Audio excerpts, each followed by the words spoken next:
Hello. I keep thinking of the phrase ductal carcinoma in situ for some reason because I'm obsessed with cancer. I can't stop thinking about it. It's all I think about. The date is currently 10/28/2016. 20. It's 20. It's not 20. It's 20. I should stop trying to be funny. 11:30 is the time. And yeah, just sitting in the garage, doing the journal for the night in a different sitting position. I'm not sure that was worth mentioning. Yeah, I went over to the store. That's all I ever do is go to the store, it seems. But, I went over to the store, got, some oranges, got some bananas, got an avocado that I'm going to eat tomorrow. I don't think it was a Haas avocado, though. It was some kind of different one. But...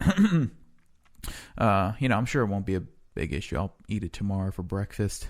It still seems weird for me to say the term breakfast because I'm so used to waking up.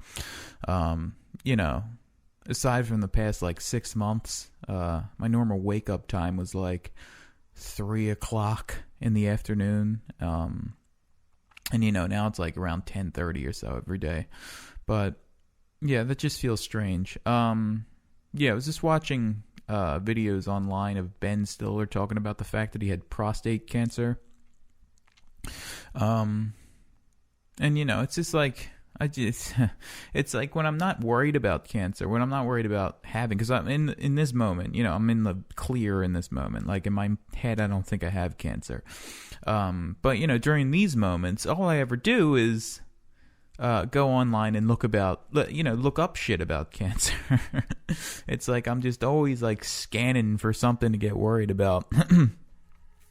I always got my Doppler radar on for anything that I can latch on to and just have a freak out about. But in kind of a weird way, I think that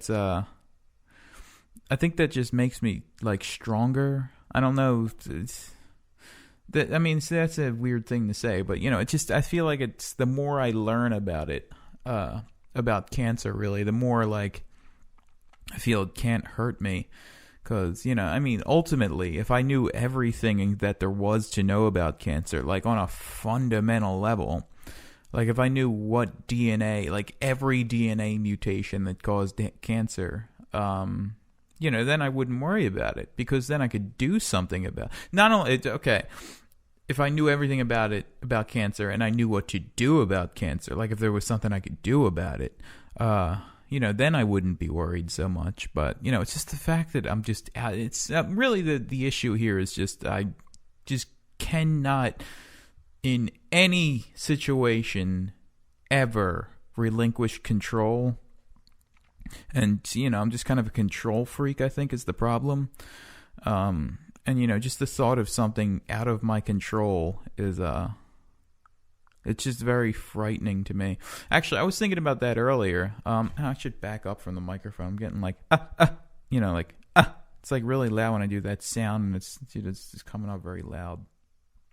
Actually, I'll keep the volume where it is. I'll turn the control room volume down. Yeah, I was thinking about that earlier.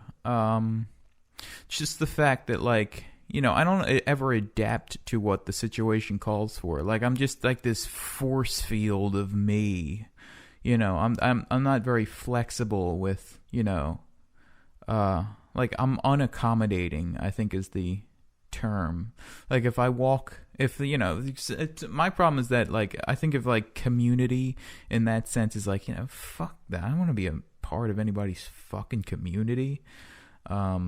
Just because, I always and this is, I probably wrongly think of it like this, but I always just think of it as people just compromising who they are, at the core of it, just to, feed into this, community. And, on some level, I feel like people should just never compromise who they are. And, that's my problem is that I don't want to ever compromise who I am. Which would, maybe, make me a little less lonely, but it would feel on some level it would feel dirty because I don't want to compromise who I am. But that could just be like it's one of those false dichotomy things I'm always thinking of.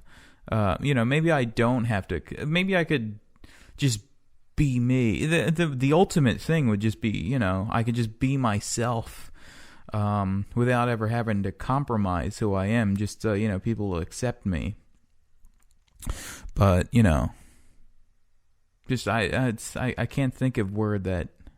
Well, I mean, maybe. I don't know. I feel like, the best thing you can do for a community. Actually, I should say the best thing you can do for a community is to be yourself, is to be uncompromising. It's the community's challenge to compromise you. And it's always this struggle between you and the community to... So, any compromise isn't something that you willfully give to the community. It's something that they've attained.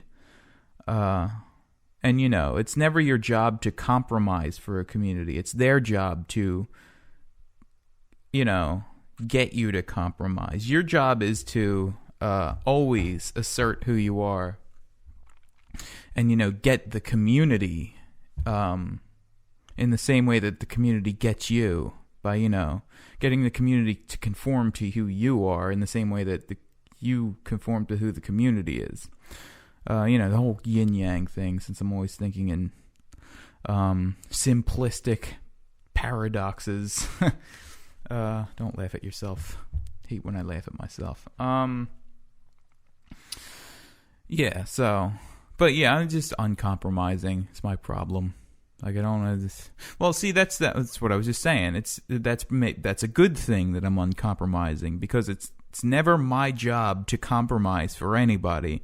It's somebody else's job to get me to compromise. It's like you wouldn't give in a fist fight. You would never like give somebody a free shot just because you think you're supposed to compromise. The point of a fist fight is to assert yourself. Any like compromise that you make is because the other person asserted themselves. Does that make sense?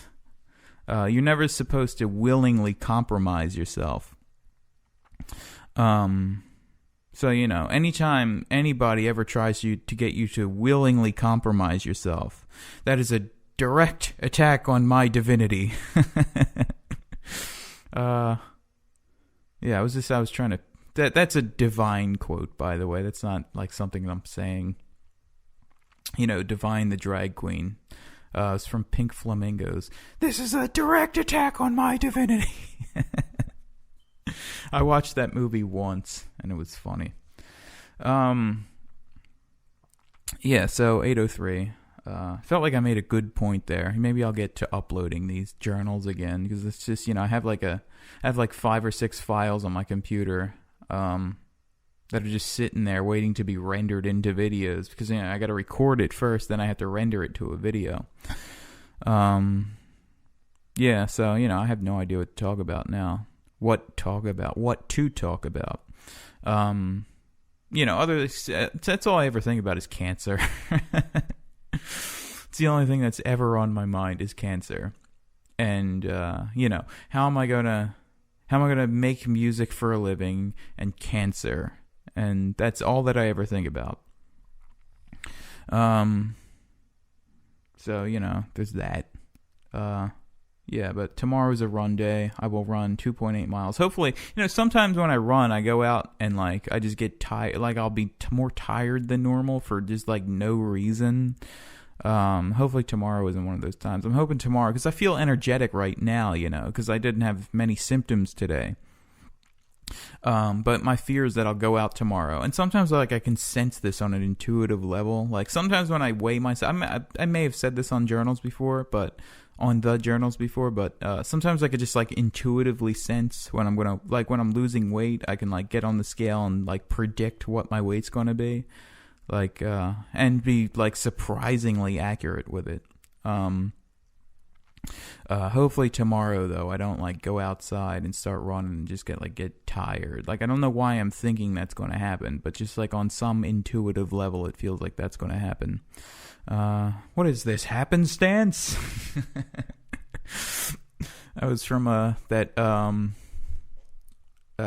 Craig Schinkel video with Opie and Anthony video O&A Craig Schenkel, where the guy says happens, like, in quick succession, and Jim Norton says, "What is this, happenstance?" Because he's making fun of him saying happens really quickly. Okay, I'm done. It's 10 minutes. Goodbye.